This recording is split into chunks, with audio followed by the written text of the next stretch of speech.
উজু করতে গেলে ব্যথা। ব্যথা হতো।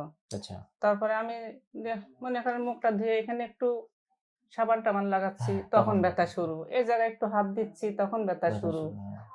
কথা বলতে কথা বেঁধে আর বলতে পারছি না। তাই? ব্যথাটা কিন্তু ১ম এ শুরু হয় মনে হয় ছুঁচের মতো ফুটছে। আসসালামু আলাইকুম প্রিয় দর্শক। আজকে আপনাদেরকে একটি গুরুত্বপূর্ণ পেশেন্ট রিভিউ দিচ্ছি। তো শুরুতেই আমরা পেশেন্টের নাম এবং কোন জায়গা থেকে আপনি আমাদের এখানে আসছেন একটু বলেন প্লিজ? আমার নাম রেহেনা। হুম। আমি যশোর থেকে আসছি। কি সমস্যা নিয়ে এসেছিলেন আমার কাছে? আমার এই দাঁতে এখানে ব্যথা। ডাইন পাশে। যে ডান পাশে ব্যথা। ব্যথাটা কেমন ছিল একটু বলবেন? খুব কঠিন তীব্র ব্যথা। খুব কষ্টে ছিলাম। কতদিন আমি ধরে ব্যথায় ভুগছেন?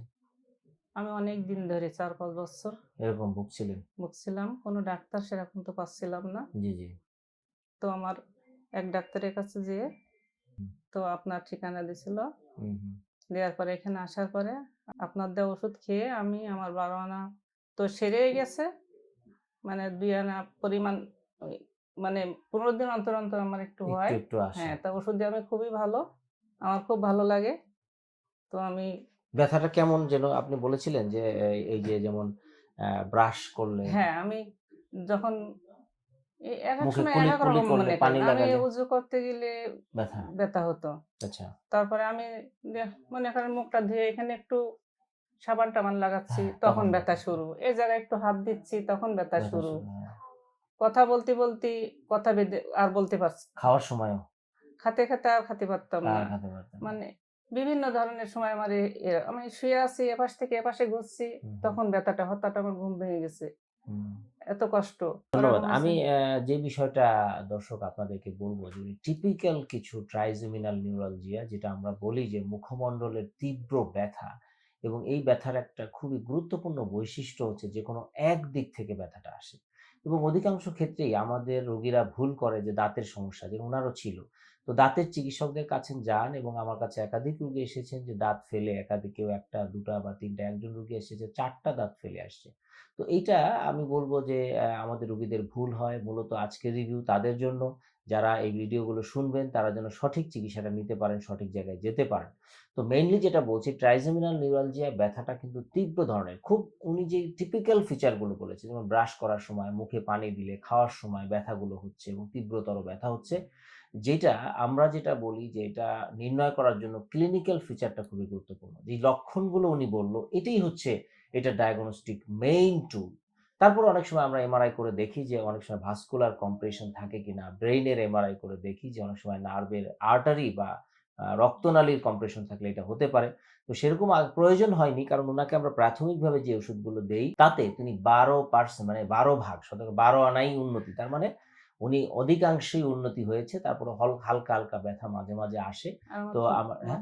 মাত্র ৫ মাস ওষুধ ৫ খাচ্ছিলাম। মাস কিন্তু ওষুধ খেয়েছেন। উনি ৫ মাস ওষুধ খেয়েছেন কিন্তু কতগুলো বিষয় আমি আপনাদেরকে জানাই। সাধারণত রোগীদেরকেও আমরা বলি যে আসলে এই রোগের ওষুধে মানে কন্টিনিউ ওষুধ খেতে হবে। যদি ঔষধে ফেইলড হয়ে যান তাহলে কিন্তু আমরা ইনজেকশনের মাধ্যমে চিকিৎসাটা করি। সেটা হচ্ছে রেডিও ফ্রিকোয়েন্সি অ্যাবলেশন। এটি একটু কস্টলি প্রসিডিউর কিন্তু আমরা বলি যে এটা কিন্তু অপারেশনের আগে এই চিকিৎসাটা আপনারা করতে পারেন। অনেকে অপারেশনের সাজেশন করেন যদি নার্ভে আপনার রক্তনালীর প্রেশার থেকে অপারেশন করা যেতে পারে। তবে অপারেশন এর পরেও এই ব্যথা আসবে না এটা কখনোই কেউ কখনো বলতে পারে না। তবে আমরা রেডিও ফ্রিকোয়েন্সি যে অ্যাবলেশনটা করি সেটা সাধারণত ১ বছর থেকে ৩ থেকে ৫ বছর পর্যন্ত রোগী ভালো থাকতে পারেন। তবে এটা নিশ্চয়তা সহকারে বলা যায় না। কোনো ক্ষেত্রে এটা কমও হতে পারে, বেশিও হতে পারে। তবে আমরা যতগুলো রোগী করেছি আলহামদুলিল্লাহ ১ বছর, ১.৫ বছর, ২ বছর, কেউ ৩ বছরও ভালো আছেন এবং তারা বারবার ইনজেকশনটা নিয়ে যান।